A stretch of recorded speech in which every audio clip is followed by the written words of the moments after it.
Hi,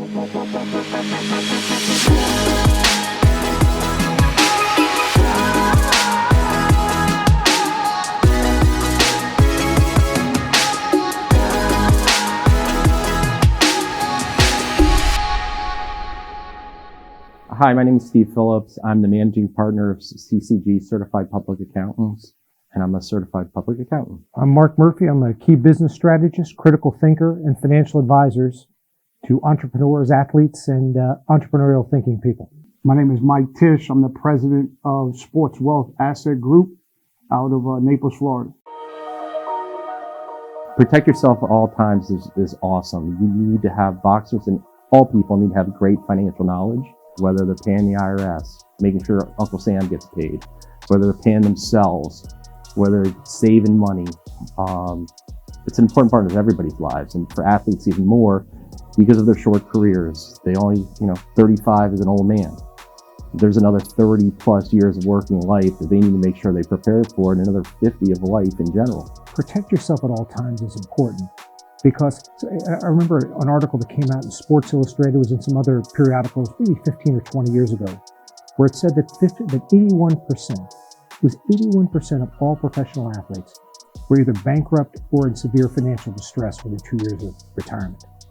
And we thought that should not happen. That should not exist.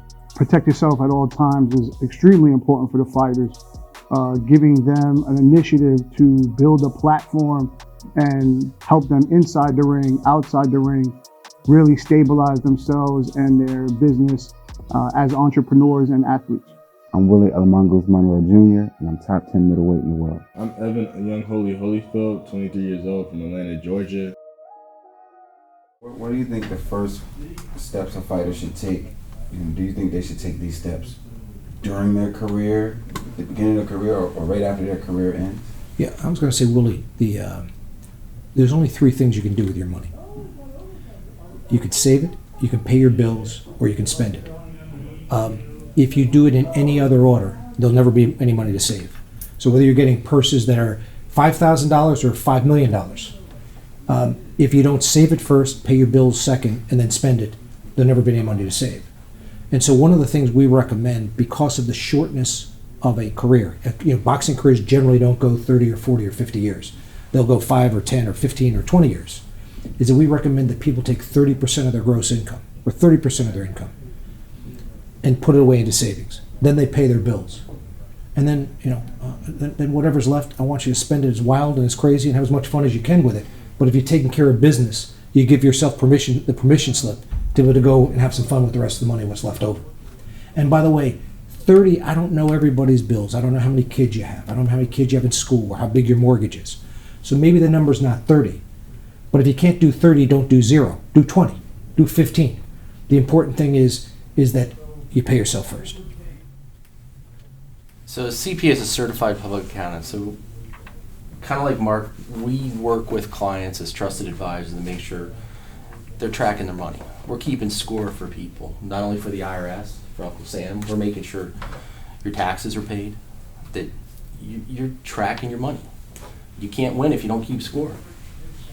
Break down the different numbers in regards to football and compare them to boxing and how ridiculous the splits can be in regards to what you're paying for. Well, I mean, as an NFL football player, you're not a 1099 entrepreneur. You're a W-2'd employee for the team that you play for. Your taxes are being taken out of your paychecks, every game check. Most teams pay every 2 weeks. Boxers fight once or twice a year, and they're entrepreneurs, having to cover their own expenses, having to pay their own taxes, having to cover the trainers and the management, like you said earlier. The NFL players have more structure, being that they have 401ks, they have health insurance, they have a pension. That differentiates, the major sports from boxing, which is, the oldest major sport, or one of the. It gives the NFL players an advantage to be able to accumulate over a longer period of time for retirement without having to do all the planning yourself. For a young athlete, what would you think is the first thing that a young athlete should do, even if they're not making a lot of money and they want to? I think education, understanding money, understanding how your money is today and what your future earnings could possibly be. And working with professionals that can help you learn. You know, it's all about literacy. You know, it's about understanding, you know, what a CPA does, understanding what a financial advisor does, the same way you'd understand what your trainer does or, you know, your parents' influence. It's really building that inner circle. What would be the breakdown as far as maybe taxes and everything after you've paid your manager, your cut guy, your trainer, So those things?